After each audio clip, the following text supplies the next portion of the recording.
Kasi kanina, maaga ako lumabas. Dahil binidro ko yung pera. Akala ko nandito ka. Sabi ko, diretso na ako. Saglit lang to bro kasi kailangan ko lang marinig yung opinion mo dito sa mga kumakalat at sa mga naririnig natin na mukhang ano daw paano kung mawala ang Nagpahayag din siya ng takot sa pagkawala ng love team, pero may kumpiyansa na kahit wala ng vlog, maghahanap pa rin sila ng paraan upang manatiling magkasama o konektado. Dito pa lang ay halata na ang malalim na attachment niya sa love team concept, mga pagbati at shoutout.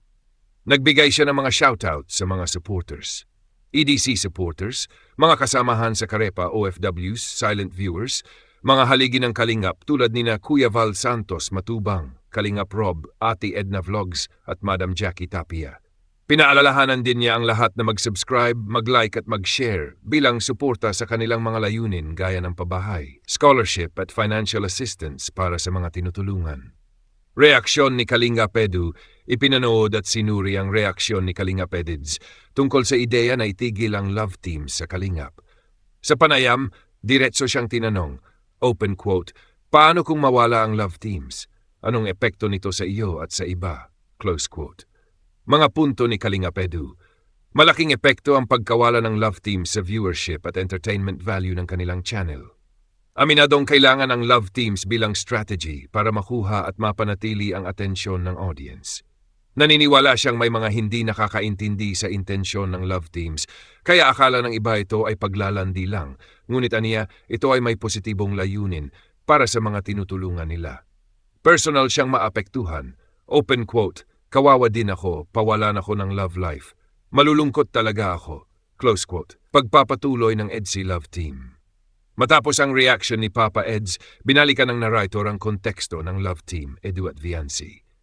Kitang-kita raw sa reaksyon ni Edu ang kanyang tunay na pagmamahal kay Viancy. Bagamat lumalala ang mga issue at marami ang naninira, nananatili raw na matatag ang EDC. Kung mawala man ang love team sa camera, ang mga fans daw mismo ang maghahanap ng mga off-cam pasilip at moments ni na Edu at Viancy. May mensahe ng pag-asa at katatagan. Open quote, huwag tayong mag-alala, ito ay bahagi lamang ng pagsubok. Close quote. Pagtatanggol sa estratehiya ni Kalingap Rob, ipinaglaban din ng vlogger ang desisyon ni Kalingap Rob kung bakit may love team sa content. Hindi ito simpleng pampagilig. Ito ay content strategy upang mapataas ang kita ng vlog na ginagamit bilang pondo sa pagtulong. Ang love teams ay stress reliever sa mga viewers at pangarap builder para sa mga beneficiary. Pagtatapos isinara ang video sa positibong tono, may paalala sa lahat ng taga Luzon, Visayas, Mindanao at mga OFW na mag-ingat palagi, manatiling sumusuporta sa Team Kalingap at magdasal para sa patuloy na tagumpay ng kanilang adikain. Open quote, God bless everyone. God bless Team Kalingap. Bye-bye. Close quote. Buod ng tema, ang video ay hindi lamang tungkol sa romansa sa likod ng love team kundi mas malalim. Ang koneksyon ng content strategy, pag-ibig, komunidad at misyon ng pagtulong. Ipinapakita rin nito ang epekto ng pagbabago sa format ng content hindi lang sa viewers, kundi sa mismong mga vlogger na umaasa sa support system ng kanilang mga ka-love team at audience. Pasok ni Makagago. Sa isang bagong video na inilabas ng isang taga-subaybay ng Kalingap community, muling tinalakay ang issue tungkol sa love team ng mga Kalingap Angels, partikular ang tambalan ng EDC, Edison Krista at Jom Carla. Ito ay kaugnay ng kontrobersyang dulot ng pagpasok ni Makagago, isang kilalang content creator sa komunidad. Ayon sa tagapagsalita ng video, maraming nagsusumbong at nagre-report kay Makagago hinggil sa umano'y hindi kanais-nais na mga gawain sa likod ng love teams. Dahil dito, inusisa ni Makagago ang tunay na layunin ng mga love teams at nagbigay ng komentaryo sa mga sistema sa loob ng Kalingap. Ang katanungang bumabalot ngayon, matitigil ba ang mga love team dahil dito? Reaksyon ng fans at epekto sa komunidad. Ang mga solid fans ng love teams ay tila nababahala.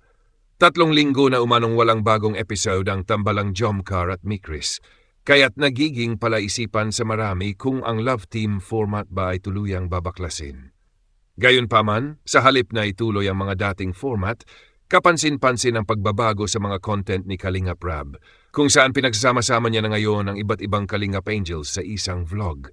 Para sa vlogger na gumawa ng reaction video, positibo ito.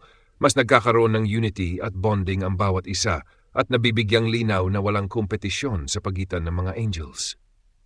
Marami lamang talaga ang fans na nagkukumpara at naghahanap ng issue. Pahayag ni Kalingap, nagbigay din ng kanyang saloobin si Kalingap Ido sa isang live stream. Bagamat may iniindang ubo, sinabi niyang kung hindi ito gumaling agad ay ipapacheck up niya ito. Inihayag rin niya ang kanyang paninindigan na walang dapat ikabahala sa issue ng love teams. Aniya, ang mga love team ay malaking tulong sa adhikain ng Kalingap Foundation. Hindi lang ito simpleng pakulo. Ito ay isang epektibong paraan upang makalikom ng suporta at pondo para sa mga benepisyaryo ng kanilang charity work.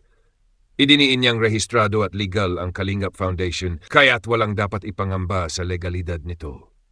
Pagtatanggol sa format ng love teams. Ipinunto ng vlogger na nagsasalaysay na hindi lahat ay naunawaan ang halaga ng love teams. Ang mga negatibong reaksyon ay karaniwang nagmumula sa mga taong puno ng inggit, bitterness o simpleng gusto lang masira ang Kalingap.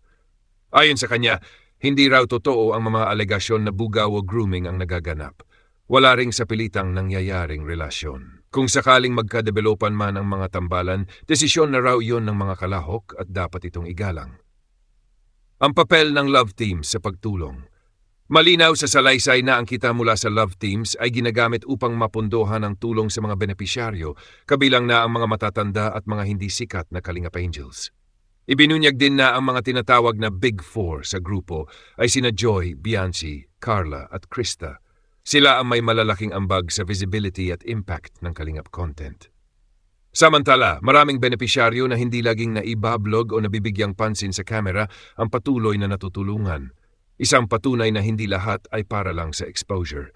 Gaya ng ilang lola na nabigyan ng pabahay kahit ilang ulit lang napakita sa vlog basta't deserving, tuloy ang tulong. Konklusyon, patuloy ang ligaya. Sa pagtatapos ng video, muling iginiit ng vlogger na walang dahilan upang matigil ang love teams. Ang mga ito ay bahagi ng kultura at sistema ng Kalingap, nagbibigay saya, inspirasyon at higit sa lahat, praktikal na tulong sa mga nangangailangan. Ang mga kritiko, lalo na ang mga nagsusumbong kay Makagago, ay tinawag na mga taong walang ibang nais kundi masira ang grupo. Pero ayon sa vlogger, hindi nila ito magagapi. Sa halip, tuloy lang ang Kalingap, tuloy ang ligaya at tuloy ang pagtulong sa kapwa. May love team man o wala. Wala na ang love team content sa kanilang channel. Nabanggit niya na ang mga viewers ay maaring hindi na masyadong manood, pasilip-silip na lang, at inamin din niya ang personal na epekto nito sa kanyang emosyon. Open quote, "Kawawa din ako, kawalan ako ng love life." Close quote. Nagpahayag din siya ng takot sa pagkawala ng love team, pero may kumpiyansa na kahit wala ng vlog, maghahanap pa rin sila ng paraan upang manatiling magkasama o konektado. Dito pa lang ay halata na ang malalim na attachment niya sa love team concept, mga pagbati at shoutout. Nagbigay siya ng mga shoutout sa mga supporters. EDC supporters, mga kasamahan sa Karepa OFWs, silent viewers, mga halig